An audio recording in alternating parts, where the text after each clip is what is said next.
Good morning, everybody. I'm here to do a video as per student request on hip release, low back release.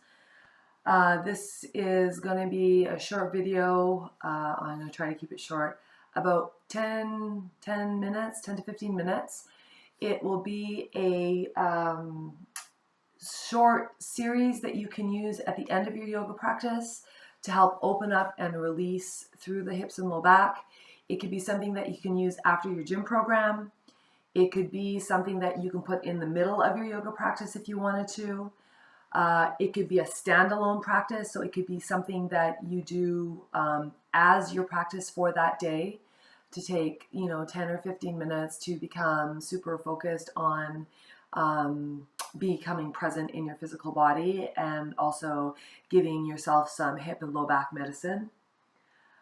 I usually will use this at the end of a practice or sometimes at the start of a practice if I come to my mat and I feel like my hips are a bit tight or I know my back is feeling a bit sore. I will come to this practice to help open that up before I move into a more deeper or a more energizing practice. I've also done it at the gym after I've done my cardio. I've also done it just in the middle of my day when I'm feeling like I'm having tightness and pressure in my hips or my low back. So I find it works really well. So what you'll need for this will be, I've got my props all spread out around me, is a yoga block, a brick block, a strap, and it can be a belt, it can be a dog leash, it can be a tie, a bathrobe tie. And actually with the block, it can actually even be a book or a firm pillow or a bolster. That'll work. And then you might want something soft for underneath your head. I have these foam chip blocks that I use at the studio and I use at home. You could also use a blanket. You'll see that during the practice I will bring it in and then take it out depending on how I'm feeling and what I'm trying to achieve with my neck positioning. So just because you have it doesn't mean you need to use it, but I always like to drag all my props towards me because once I get down on the floor, I don't feel like getting up again. So those are three things that are handy to have. So a couple of things that I do in my ritual of practice is I will light a candle. So I light a candle as a reminder that I am trying to shine my light bright. So I am polishing and shining that diamond deep within my heart to be able to share the light of my life with others. It also is, it makes my practice sacred.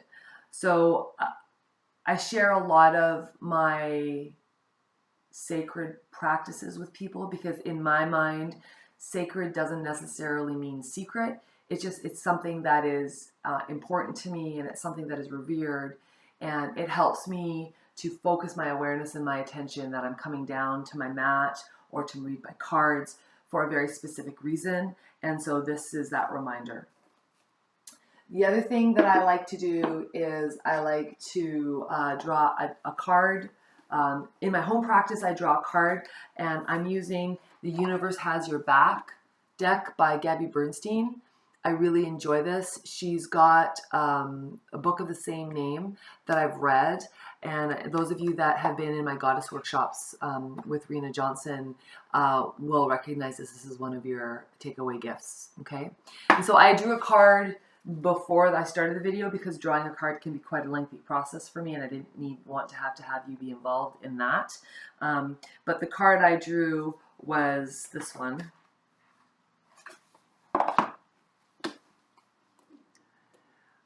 My energy creates my reality. What I focus on is what I will manifest. So it's kind of hard. I'm not complaining about the sunshine, but anyways, there you go. That's the card. So I place that and my candle at one end of my mat, hopefully out of the way. Maybe I'll bring it into, well, you can't even see it. I'll just put it out of the way so I don't whack it with my feet. Okay. So, and the other thing that I really like, I moved it out of the way, but I'm going to grab it back again, is I like to either use, I have a bolster, but I also have these little half prana bolsters that I put under my bottom to sit up because I just feel like that's way more comfortable. You could just use your block, right, or a blanket. But we start in sitting, and you don't have to sit with your legs crossed. You can be wherever you like, whatever's comfortable for you. But to start, let's just close our eyes for a moment, allowing yourself to come to the room as you inhale and exhale.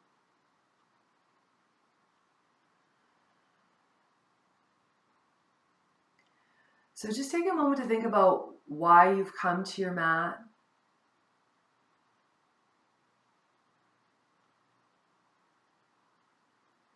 Thinking about being present in your body.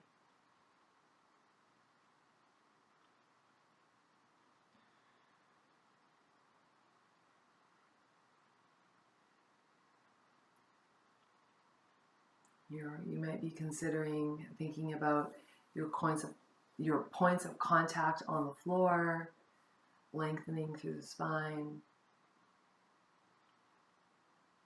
Just setting yourself up for having a meaningful, whatever that means, practice. You don't need to be here long. You could be if you wanted to, but for the sake of keeping this video short and sweet, I'll get you to open your eyes. Just take your hands to your heart. And we will start. So moving the bolster out of the way, I like to keep all my props close so that they're easily accessible. I'm going to start with the block under my head and then come to lay down. Now, if you are not a big fan of sitting up, you totally could have started your practice laying on your back.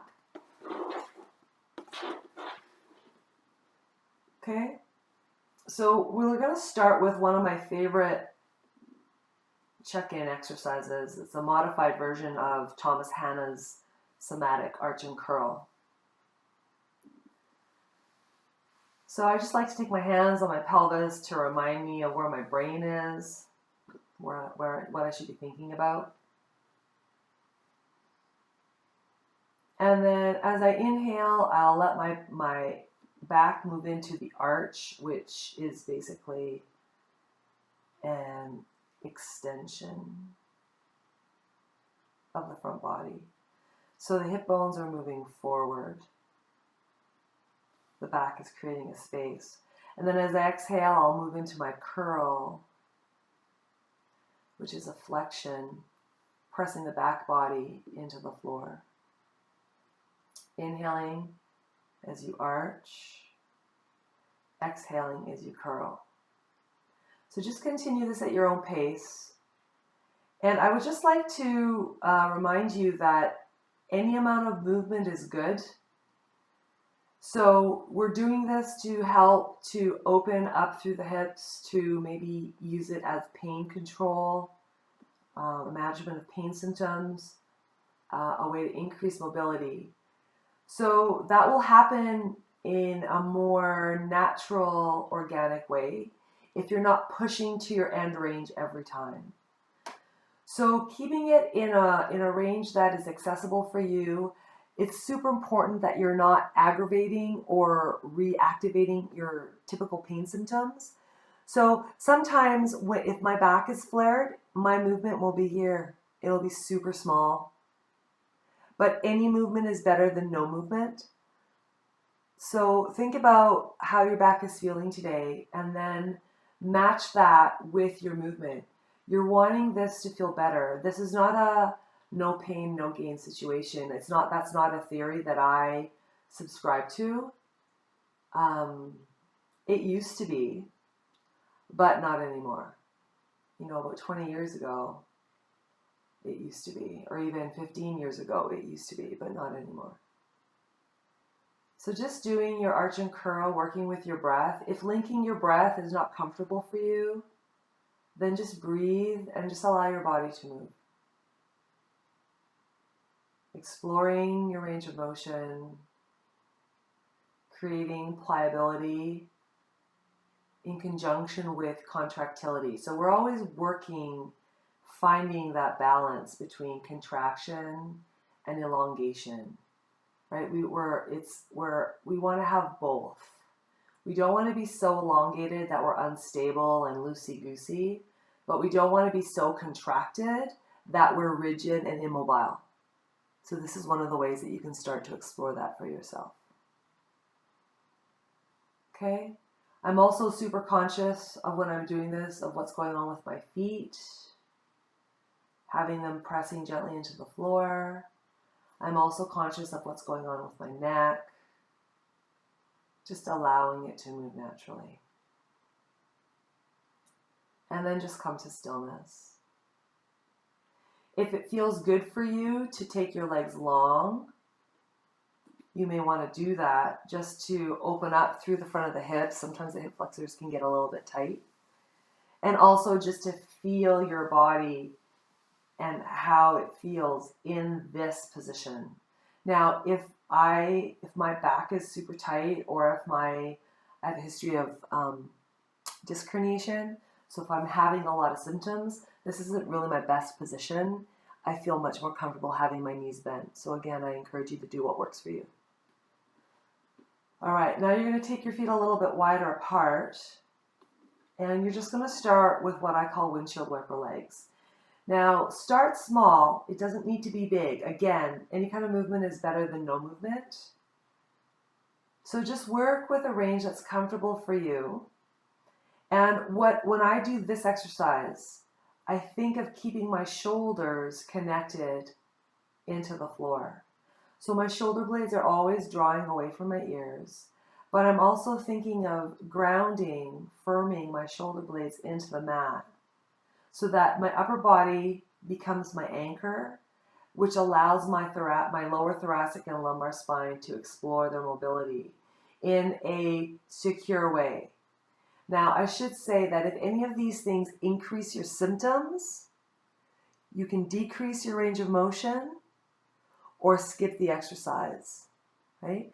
It could be that you're just flared up today, or it could be that you're a little bit more sore. It doesn't mean that you can never do the exercise. It just means that it may not be the right option for you today. Now, once you've done your windshield wiper legs, perhaps you've linked them to your breath so that you're inhaling to go to the side and then exhaling to come to center and then inhaling to go to the other side, or inhaling as whatever the pattern looks like for you. If you feel like you're ready, you can then find your block and then allow your legs to go all the way to one side as far as you can keep that opposite shoulder down. So right now my knees are going to the right, so I'm really focused on keeping my left shoulder blade on the mat. Now for me, this one block is enough. I could potentially go to the floor slowly.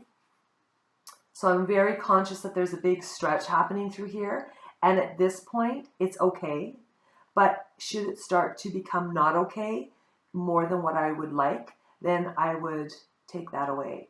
I also am feeling like my neck is jamming a little bit here with the block. So I'm just going to move that out of the way to let myself rest down. So this feels much more comfortable. So again, you need to play with the positions for your own body. What you could do is, if you had a bolster, you could take either your half bolster or your big bolster or a pillow, and you could raise that and place it down so it gives you a little bit more height. And then you'll just stay here, you breathe. Maybe you take your palms up, turn your head the opposite direction. Maybe you take your hands to your belly. You can see Bella is on the mat. Or pardon me, on the bed. Hey Bella. She's so sleepy. She likes to nap while I do yoga. Hi Bella. So you stay here for a couple breaths. Then when you feel like it's time to come out, bring your head to center. Maybe you use your hands to help you bring your knees back, and then go side to side again. Nice and easy. Bella's got a little onesie shirt on because she had abdominal surgery, and so we're trying to prevent her from licking her stitches. She hates the onesie. And she's not very impressed with me, to say the least. So working with your breath. And then when you feel like you're ready, you can take your bolster to the other side, let your knees go the other direction. And just allow yourself to relax here. Maybe you turn your head to the side, maybe you take your palms up. Sometimes it feels very comforting to rest your hands on your abdomen. Now what you could do is you could think of taking your breath along that side waistline. So visualize sort of breathing and sending the breath down the body into the thigh. You could even use your hand to stroke. So a little bit of this is a little bit of gallbladder meridian here, but that's another video for another time. And just allowing yourself to relax, giving yourself permission. When you feel like it's time to come out, bring your head to center, bring your legs to center. Do a little bit more side to side. And then if you felt like it was a good idea, you could take your legs long. If that's not a good idea, if right away when you do that, your back kind of goes, oh, it grabs or it grips a little bit, then bring your knees back to bend. All right, now for the next one, I like to have a block under my head just because it feels good. And then you're going to take your strap. We're going to work a little bit with an active hamstring release. So you'll bring your, it's my right leg in, take that strap around the heel of your foot. Find your neutral spine, which means the place where your pelvis sits that isn't pressing into the mat. And then all you're going to do is lengthen and then bend in. And any amount of straightening feels good, or is good, pardon me. And if you can bring your leg closer to 90 degrees without rocking your pelvis back, then that's great. If that's not possible, either keep a bend in the knee or take your leg out more on a bit of a diagonal. So this is the bend and stretch. So I like to exhale and then inhale and then exhale and then inhale. Do it 3 or 4 times, and then you can scooch that band, that strap, near the ball of your foot. Keep a little bit of a bend in the knee. Press the heel and the ball, the sole of the foot to the ceiling. So dorsiflex, draw the toes down, and then straighten, and then draw the toes down. So again, just lengthening through the back line of the body, hamstring, calf muscle, giving a little bit of ankle mobility. If you wanted to, you could even do some circles. I'm improvising now, it's not part of the plan. Or even roll your foot out, roll your foot in. So you could play with that a little bit. And then you might feel like you need to take your foot down and just give your foot a bit of a tap or lengthen it out, a little roll in and out. And then we're going to go into the crossbody work. So bring your foot back, place the strap back around near the heel. Take the strap into your right hand. And again, we're going to start with a small range of motion. So all you're going to do is you're going to take the leg out as you inhale, and then exhale back to center, and then inhale across the body. If linking your breath is too complicated, or if that breath pattern feels backwards and awkward to you, then just breathe. Doesn't matter how you're breathing, I just want you to not be holding your breath. Okay, so as you start to feel like you're getting more opening, you can start to take it into a bigger range. Now, if you lengthen the left leg down, this becomes closer to some of the lying leg yoga forms that we take. And it will allow you to get a little bit more range. So with the leg down, you could let that hip roll up. And then as you come back to the right, it's important to not let the left hip lift. So the left hip stays down. You don't want to roll over here. You want to keep that left hip down and then come to center. If this exacerbates your symptoms, or if I'm not feeling particularly pliable, I will keep this knee bent and I'll just work in a smaller range. Okay? It's important to recognize that your body changes day to day, and you want to meet it where it's at day to day. You don't necessarily want to force it into where it was yesterday, because maybe there's a good reason why it can't go there. So if you meet your body where it's at each time you come down to your mat, that increases the likelihood that your body will start to bend and fold when you ask it to, because it doesn't feel guarded. It doesn't feel like it needs to safeguard and protect itself. Bend the knee.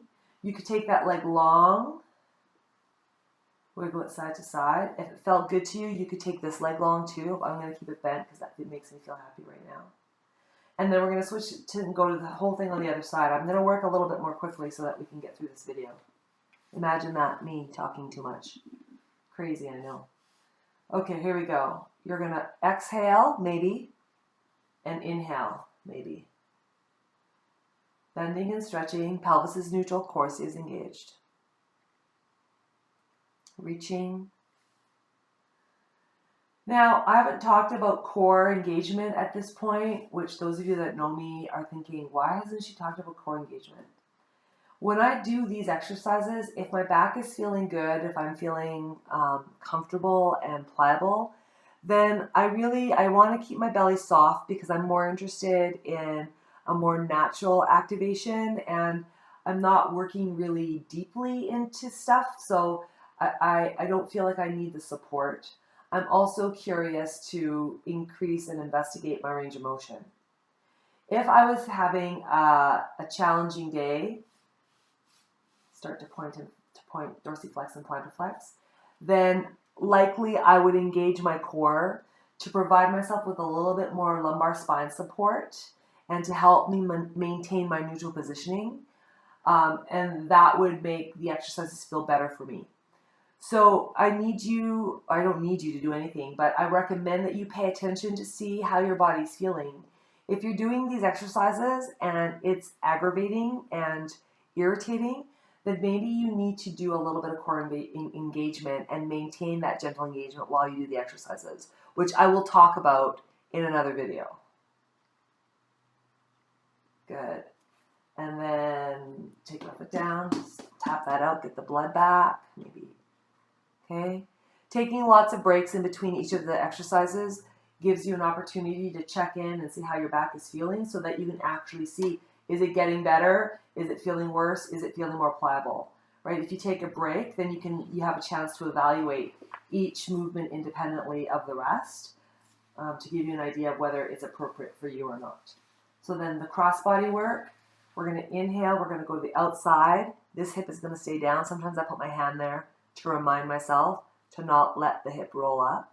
Come back to center and then go across the body.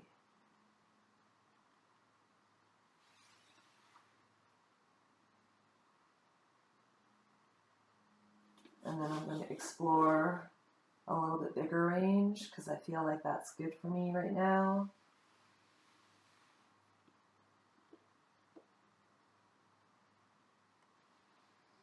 So it's always a fine line with exploration. You're looking to see where you're at, but you're not pushing to go somewhere beyond what you're capable of. And the reason you want to do this slowly is because if you go slowly and you tiptoe to the edge, it's much easier for you to see where your edges are. If you're going too quickly, you can very quickly go out of bounds. Good. And then I would bend this leg back up. Again, take it long. It feels good to me to keep this knee bent, so that's what I'll do. Okay, so we've done and opened up through the inner and the outer thigh. We've worked a little bit of flexion and extension. We've opened along the back side of the leg. So there's so much more we can do, but to keep it short and sweet, there's one more opening that you can do. Static stretch. And this would be half bow on your side. So you would, or quadricep stretch. So you could turn over onto your side and maybe you have your block to support your neck, or maybe You rest on your hand, okay? And you're just going to take a hold of your ankle, and then you're just going to press that leg away. Now here is where you would engage your core a little bit. So you would pull your abdomen in to take yourself into this range of motion, and you're just drawing the heel towards the bottom and then gently squeezing your glutes to press the hips forward. Now, you don't want to have this leg up. You're trying to get it to float down. Option number 2 would be to use a strap around your foot to take yourself here. Just looking for a gentle opening. It doesn't have to be big. We're not stretching for Cirque du Soleil at this point. Or maybe that should be a different video. We're just stretching to open. And then I'll do the other side, and I'll do it from the back so you can see what that looks like.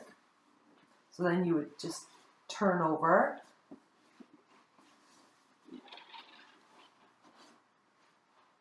Stacking the hips, taking a hold of the back of the ankle, and then just drawing in. Core is engaged. Drawing the the heel towards the bottom, pressing the hips forward.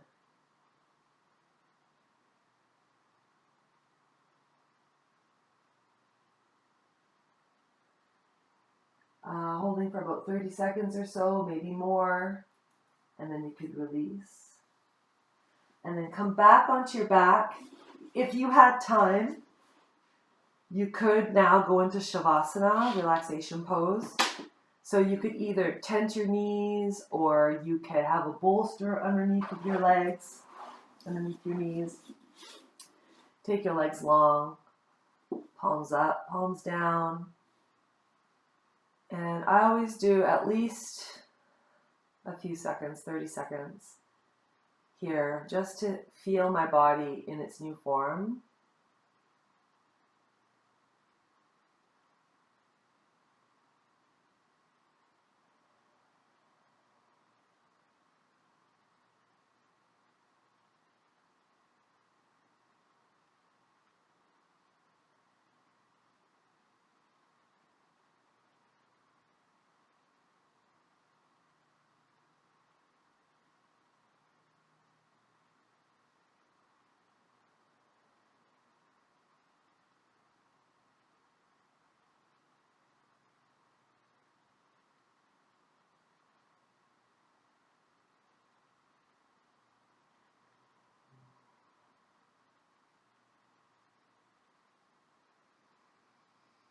Then you could bring your awareness into your fingers and your toes, give them a bit of a sparkle, bending your knees, moving your props out of the way. And then just taking your time, turning it over onto your side. Check in and see how everything feels. And then coming up into sitting.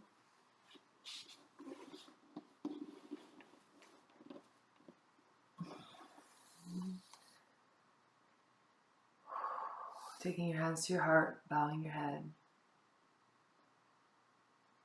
Thanking your body for all the work that it's done. As you walk off the mat today, maybe just holding in your mind that you have this practice that you could come back to at any time.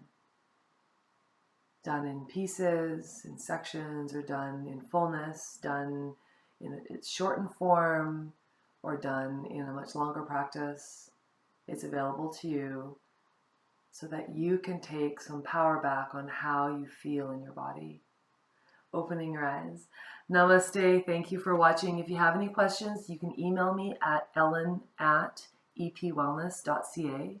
I will post this, or this will be posted on my website, epwellness.ca. I'll also link it to Facebook. Namaste. Have a wonderful day and take care of yourselves. Lots of love. Peace.